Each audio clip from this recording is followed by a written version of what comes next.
Welcome again to another episode of WJ Live, presented to you by the Western Journal and a very patriotic Christmas tree topper behind me. My name is Brian Chai. I am the Deputy Managing Editor of Features at the Western Journal. To my left, we have editorial intern Deborah Van Kempen. Did I say that right? All right, perfect. And to my right, I got reporter Michael Austin. We're going to go straight into the news now, guys. I have a very interesting story for you guys today. In Georgia, which has been a source of quite a bit of controversy during the election, Georgia Secretary of State Brad Raffensperger, which I think I'm pronouncing correctly, is launching an investigation into several groups that are, quote, aggressively trying to register ineligible out-of-state voters for the January 5th runoff Senate elections in Georgia. Now, Raffensperger, to be clear, has come under some fire because he did certify the 2020 election results, which is why this particular story caught my eye. It seems like there's some shenanigans going on in the lead up to the runoff, and Raffensperger feels that it's appropriate to investigate these shenanigans, which in this instance, he is 100% correct. Just to give you guys some examples of what some of these allegations entail, one group, Vote Forward, he said, attempted to register a dead Alabama voter to vote in Georgia, which is, I'm pretty sure, I'm not a legal expert, I'm pretty sure dead people shouldn't be allowed to vote. He also spotlighted the New Georgia Project, who sent voter registration applications to New York City. He also pointed out Operation New Voter Registration Georgia, who's telling college students that even if they don't actually live in the state of Georgia, they can just temporarily change their address to Georgia so they could vote and then change it back.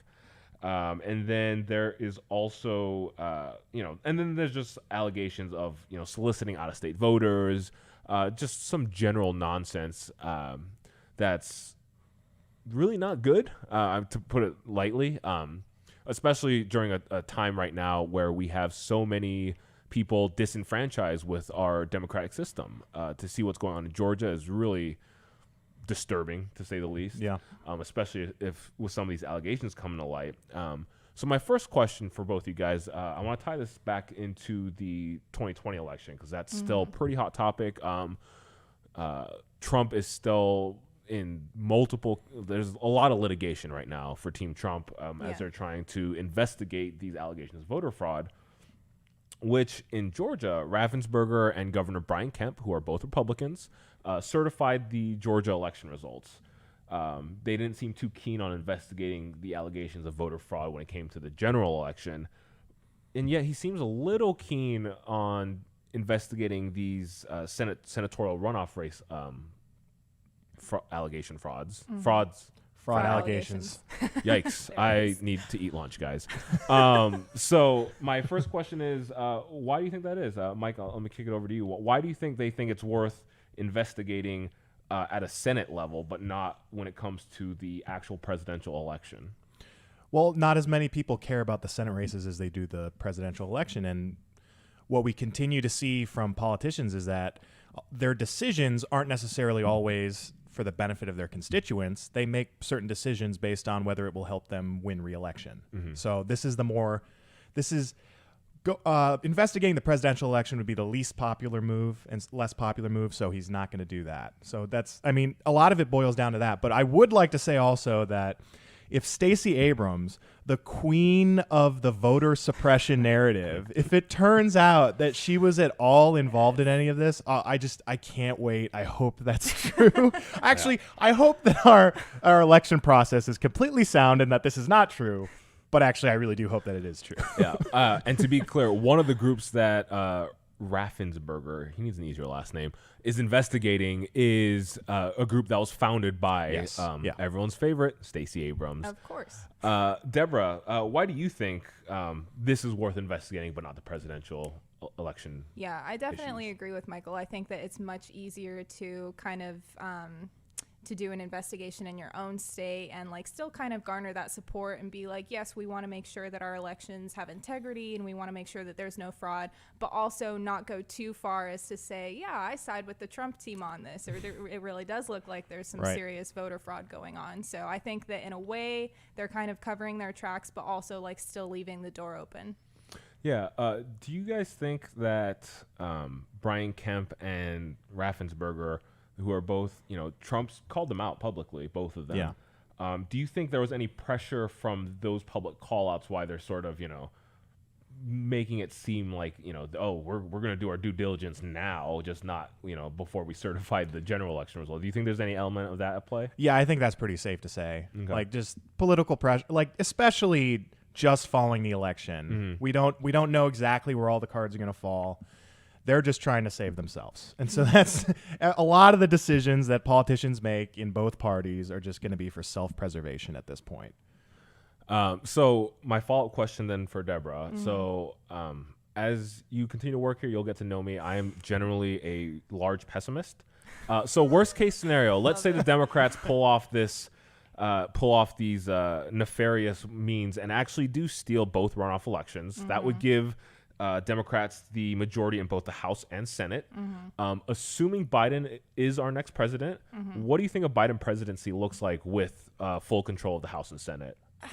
Man, I definitely think that he's going to get a lot of support from Nancy Pelosi. She continues in her role as House Speaker. And I think that although it is going to be a very, very slim majority in the Senate, I think that still may help kind of push more radical policies across if we have some people in there that are going to kind of side more with the radical left-wing Democrats' narrative of things that's starting to come out a lot more in recent times, like defunding the police and just like things like that are starting to come more to the forefront. I think that, let me say it like this. I don't know if Biden is going to be fully on board with that movement in particular, but I do think that he's going to have a lot more radical left support in the House and the Senate, Which is a terrifying thought. Yes, yeah, the definitely. squad will get some things done for once. I Yikes. think. Yikes. Maybe not as much. Like a lot of people are painting these disaster scenarios. I don't necessarily think that like they'll push through every crazy proposal that, I mean, Biden has agreed with a lot of their worst proposals, but I don't think all of those things will get pushed through. Like we still have some moderates that are going to push back on that. There's a lot of Democrats that know, based on how the 2020 elections went, that if they continue down this path, they're going to lose huge in 2022. Definitely. So there's a lot of hope, even in the off chance, and I hope to God it doesn't happen, but even if we did lose the Senate, there's a lot of hope that like there would still be some salvageable policies. Like it wouldn't be the end of the world. Yeah. Which, given sort of, like I said, I don't think it'll be the end of the world either. Yeah. But I do think there's some real potential for long-term damage being Definitely done to doesn't America. mean that everything's going to be okay. Like there's some bad things could still really happen. Which is why I find it so interesting that, if Raffensperger investigates these allegations, and he's doing so based on the idea of evidence, which our friendly Democrat compatriots don't seem all that interested in, at least leading into When it comes to 2020. them. Until it suits their narrative. Yes. So, Trump's been pushing all these different election fraud claims and saying that the election was stolen from him.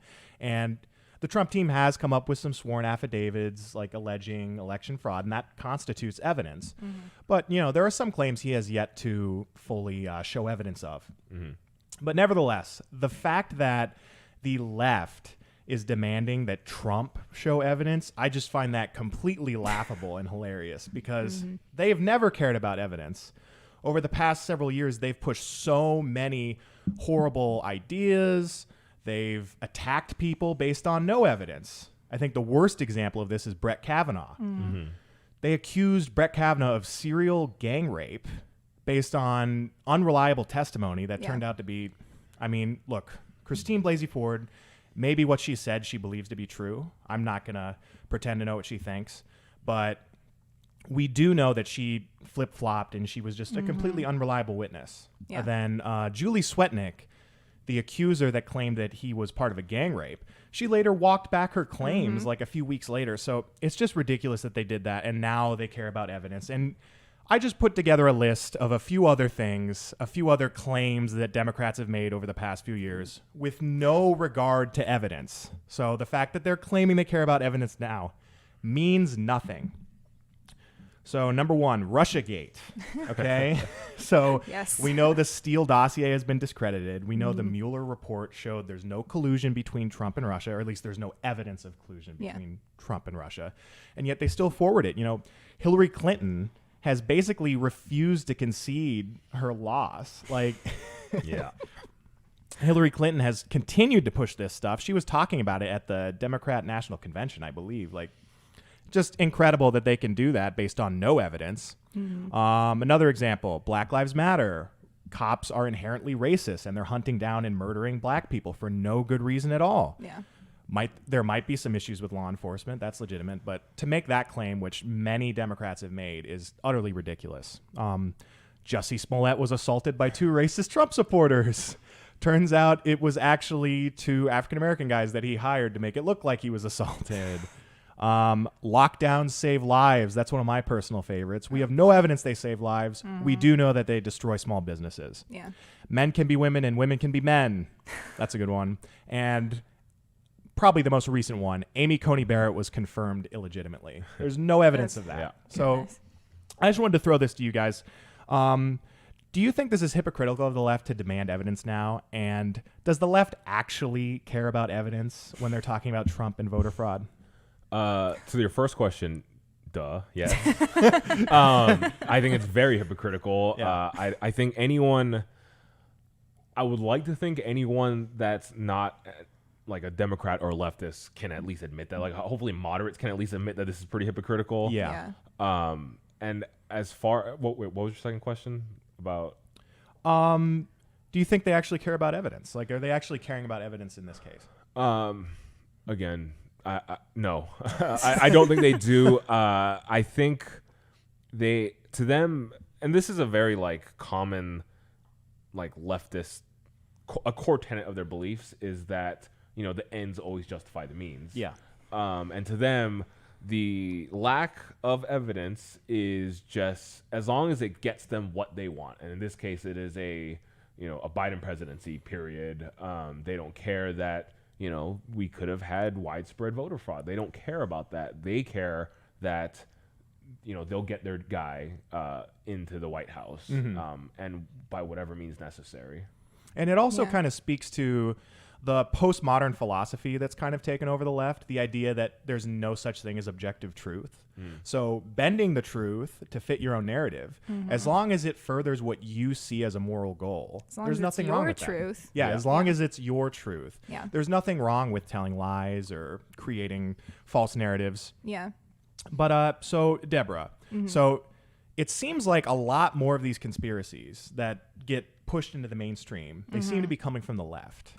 Now, Yes. do you think this is because the left is inherently more prone to these sorts of lies and, you know, false narratives, or do you think it's more the case that the media, because they're so biased, has kind of given cover to the left, and so that kind of allows them to Yeah. run with this stuff a little more than the right can? Yeah, I definitely think it's the latter. I think that Yeah. we both have our share of crazies on either side. And I think that just the narrative that's going on right now with the media kind of portraying the left as this victim who Trump supporters are abusing by contesting election results, by not wanting to defund the police. I think that the media is very much playing into that and is kind of giving a little bit more weight to things that should just be conspiracy theories. So, yeah. Yeah. What do you think about that, Brian? I think it's a little bit of both. Like Deborah said, I do think there are crazies on both sides. Yeah. But when it comes to, I think that the broader cultural issue here is that the left has hijacked so much of the media. Yeah. And by the media, I don't just mean, you know, CNN or whatever. I mean fact checkers. I mean Google. I mean, you know, People that social are supposed media. to be impartial. Yeah. Because you basically can't right now. You can't see a Trump tweet without some sort of this this claim has been disputed, Right. or and yet you never see that when a leftist makes an outrageous claim. It just creates this echo chamber environment where the left truly believes that they can do no wrong, that they are. I mean, that's probably honestly the scariest part, is that the left thinks that they are 100% right. Yeah. Not realizing the potential long-term ramifications of a lot of what they believe in. Yeah. And although it is fascinating to see, even among the left, it appears that it's a growing divide. You have the far left leftists, like we're talking the Squad, Bernie Sanders, and then, as much as I hate to use this adjective, almost moderate Democrats. And you guys, please don't turn this off, but I'm about to call Barack Obama moderate compared Shocking. to some of his colleagues like Ilhan Omar, which I believe you brought to the table today, Deborah. Oh, definitely. So if you guys didn't see, there was recently a very interesting thing that happened on Twitter between Barack Obama and Ilhan Omar, who is part of the Squad, along with AOC and other very what I would call crazy people. I don't know if you guys agree, but that's what I would say. That's fair. So basically, Ilhan Omar, along with several of her more progressive peers on the left side, confronted Obama on Twitter for his comment to Good Luck America, which is like a Snapchat political show. And Obama said that political candidates will alienate voters with, and I quote, snappy slogans like defund the police. And you can see Omar's tweet there on the screen. We lose people in the hands of police. It's not a slogan, but a policy demand. So Omar is calling defund the police a policy demand, not something that is, maybe up for conversation or something that we can maybe work for police reform. She's saying that it's a policy demand that we need to completely defund the police. So basically, my first question for you guys is this a civil war that's starting to break out between the far left Democrats and, like you said, the more moderate Democrats? Do we think that the defund the police rhetoric is going to permanently harm their party? I mean, I don't know if I'd call it a civil war, but maybe it kind of is. And to be clear, guys, just to go back to my prior comment, Obama is easily the most liberal president we've ever had. I'm just saying that the Democratic Party has moved so far left that they're accusing the Obama type of liberalness as, like, they think he's a moderate at this point, which is mind-blowing. Also, he's a bit of a chameleon. Like, he is the true politician. So he understands through. Whenever there's a narrative that's not going to work, he's going to fight back against that. Not necessarily because he doesn't believe it. Maybe more so because he wants Democrats to win. But going back to your original question, Deborah, yes, I do think that there is a reckoning coming for the Democratic Party where they are going to have a sizable, their base is essentially going to be split in half. You will have Democrats who, believe a lot of the liberal policies that Democrats generally as a whole believe in, but, who don't think that you should defund the police, who do, support the military. And then there will be the Squad or Bernie Sanders who are essentially just advocating for full-blown socialism. I do think that actually bodes well for Republicans. I think a big reason, Biden got, as many votes as he did, assuming they're all legal, is because I think so many of his voters, it wasn't voting for Biden, it was voting against Trump. So you have the far left Democrats and the leftist Democrats united in just hating all things Trump. Take Trump out of the equation, and I think that base splinters pretty easily. That's a great point. I mean, there was a conference call between House Democrats shortly after the election, and the Democratic Party really underperformed in the 2020 election when it came to the House and the Senate. Everyone thought they were going to sweep up everything. It was going to be a blue wave. As it turned out, they lost way more House seats than they thought they would. So then they had this conference call after that happened. The Western Journal reported on it. And there was all this infighting that you're talking about now. We had, there was moderate Democrats that were freaking out saying, we can't ever mention socialism again. We can't talk about defunding the police and all this stuff. We're going to lose big in 2022 if we keep doing that. Meanwhile, and you would think that the Squad would understand, okay, it's obviously because of us that we lost so big. So maybe we should even if we're not changing our policy stances, maybe we should change our language. Actually, I think Jayapal suggested they do that, but they didn't take that tact. You know, like Rashida Tlaib, they were all saying, I think it was basically the squad members in the House that were saying, no, it's not because we're so radical that we lost. It's because you guys aren't supporting us enough. We're not going radical, enough. No. Yeah. And so any thought that like the 2020 election might have brought unity within that party, that's not going to happen. They're going to continue to split apart, and I think that bodes well for Republicans in 2022. Yeah. Yeah, I think that one of the scariest parts, like Mike said, is there are some that genuinely seem to believe that they're not leftist enough. Yeah. Which, I mean, Mike mentioned that they lost seats. They lost some seats in California. Yeah. I know. Which is about a blue of a bastion for Democrats as you can possibly have, and even that they seem to not be interpreting that correctly. I've always genuinely believed America as a whole, I would say, is probably center-leaning right. I think as far as just general ideology goes. Yeah. And for the Democrats to think that going as far left as possible is how you unite America, I mean, I genuinely don't understand it. Like, Yeah. I don't know who their strategists are. Like, I mean, you look at their leadership, and similar to Obama, Nancy Pelosi's brand of like San Francisco liberalism is not crazy enough for some of the far leftists, and that's just mind-blowing to me. Yeah, absolutely. So my second question, Michael, I'm going to ask you, do you think that Democrats are going to have to accept far left progressive ideals as the party moves forward into other elections? I think it's going to be a on a policy per policy basis. So like there's some policies that are going to be continued to be pushed into the mainstream, and there are others that I think the progressives are going to be forced to back off of. So defund the police. Yeah.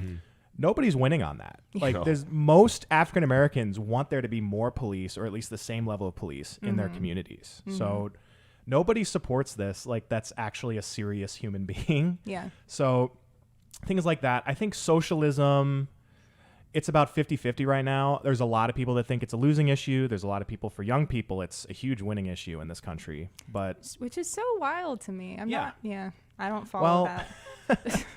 I mean, you just think you're entitled to things. You think that the government can save everyone and can help everyone. And it's just a naivety that doesn't have any understanding of economics informing it. So, Deborah, as the youngest person on this panel, do you think the government should give you everything? Absolutely not. All right, just checking. but like I was saying, it's going to be, there are going to be certain things that certain far left policies that continue to get pushed in the mainstream, and then there are certain ones that the mainstream liberals, people that have voted Democrat their entire lives, they're just not going to get behind them, like defund the police. So if they lose again, if they lose the House in 2022, I think the progressives take a huge blow. Like I don't think they can necessarily recover from that anytime soon. Yeah.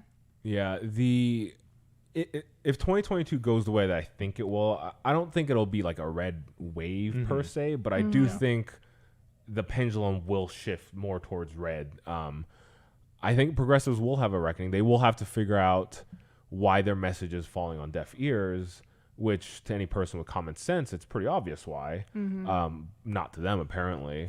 And even going back to your issue, Michael, that you had brought up earlier about kind of the hypocrisy of the left when it comes to issues like voter fraud. I don't know if how much longer they will be able to be unified over that issue as well. Because I do know that it's not a popular opinion, but I have heard the occasional more moderate Democrats say, hey, I think Joe Biden's the president, but these allegations of voter fraud are worth investigating. Like that's important. Even if they yield nothing, then so what? Like, I mean, it's not like the resources are gone forever. It just feels like Democrats will also have this issue where, I mean, at this point, it's not even leftism versus more moderate. It's just plain crazy, hypocritical. Well, it's socialists and communists versus people that want a slightly bigger government, which is also wrong, but not nearly as crazy. Yeah, Yeah. definitely. The hypocrisy thing, and sorry to keep going back to this, Mike, but it gets me fired up. Yes. Not as fired up as Grinds his yesterday gears. because I haven't had my lunch yet. The hypocrisy thing, and Deborah, taking into account what we're talking about as far as the Democratic Party splintering, it does feel like if that's a line in the sand for Democrats as far as like, hey, Biden won, period, no matter what, versus, the more nuanced take, like, I think Biden won, but let's at least let the Give them a litigation say. play out. Yeah. I think that's going to be a real interesting point because I think there is actually an inverse of that happening within the Republican Party as well. Yes. Yeah, that's a good point. It feels like there are some Republicans who are just, I wouldn't even call them never Trumpers, but they just seem very much ready to move on, brush whatever allegations there are under the carpet. And then there are those who don't feel that way. I believe Lynn Wood and Sidney Powell had a rally or a news conference today in Georgia where they made it pretty clear that they have evidence. And while there are some, like you said, the Democrats like produce the evidence. Yeah. With something as important and fragile as our democracy, I think allegations are at the very least worth investigating. If no concrete evidence comes of that, so be it. Let's move on. But there are thousands of sworn affidavits signed that just feel, and those people feel like their voices are being, swept under the rug by democratic elitists. And that is, I think I think whichever party, whether it's Republicans or Democrats, whichever of those two groups can reach those people with common sense, with fairness, with bipartisanship, whatever it may be. That's who they're going to reach out to. Yeah, like I think that's a big potential win for whichever party kind of unifies around these potential and and what Trump showed with the 2020 election, even if he loses, which is likely at this point, but how dare you? He got an unprecedented number of minority votes. And he proved that, the Republican message, we can reach out to minority communities. For too long, I think Republicans have failed to reach out to talk to minority communities and to share their message with them and say, hey, our policies will actually help you guys. Like they legitimately will. And a lot of the policies that the liberals are offering, that the Democrats are offering, they're actually kind of keeping you guys down. And I think more people are receptive to that message. There's more people in the minority community that are opposed to socialism. That's definitely true with Hispanics. Yeah. So going forward, I think that's a really good point, that as the Democratic Party continues to get split, the Republican Party, it seems like they have a lot of things to rally around, and hopefully they can capitalize on that going forward. Yeah. Deborah, do you think the Republican Party, like, who do you think is at a greater risk of splitting right now, the Democrats or the Republicans? Because, like I said, the Republicans there is some splintering. It is the never Trumpers and the like super pro Trump camps. Like, who do you think is more at risk at this point? Yeah. Honestly, it's hard to say because I do really agree. I think that there's a lot of Republicans that are just kind of feeling fed up with all of this litigation that's happening, and they're just ready to move on, and they're ready for the next presidency, whether it's Trump or whether it's Biden. And then I think that there are definitely those that want evidence to come out, and they want to make sure that justice is being served, that our elections hold integrity and all that stuff. But that said, I still do think that the Democratic Party is splintering a lot more. I think that just with all of this radical far left policy that's coming out, I think that it's opening the doors to things that were thought before but not quite said, and now that they're being said, it's causing a lot of, I think personally it's going to cause a lot of long-term damage to their party. That sounds about right to me. That's about all the time we have for you guys today. If you want to prevent us from suffering long-term damage, you guys can help us out big time. You can, for all of our audio listeners, you can go to youtube.com/WJLive, click the subscribe button, and hit the bell, notified when a new podcast goes live. to know when a new podcast goes live. Yikes. Ding. There it is. It I was on that gonna side do of the it. screen. You beat me to I it. went to the wrong side, but yeah. Anywho, Ding. To those of you who are joining us on YouTube, you can also follow us, WJ Live, on Apple Podcasts, Spotify, or however you get your podcasts. Please subscribe, and if you wouldn't mind, leave us a 5-star review. That'd be a big help to us. And finally, if you would like to support real journalism that speaks the truth, you can go to westernjournal.com/join. And you can actually subscribe directly to our site. It gives you a better experience on our site, and it really helps us out. And finally, just so you guys don't forget, this is WJ Live, powered by the Western Journal. You can catch us 5 days a week at 5 p.m. Eastern, 2 p.m. Pacific. Thank you so much for joining us today, and we will see you all tomorrow. The Western Journal has rolled out a brand new subscription model designed specifically for readers like you, who want the unvarnished truth that the establishment media won't tell you. Our multi-tiered plans give you exactly what you want and help us fight fake news during this, the most important election of our lives. Become a subscriber to the Western Journal today and unlock exclusive features you won't find anywhere else. It's easy. Just follow the prompts in this video to join us in a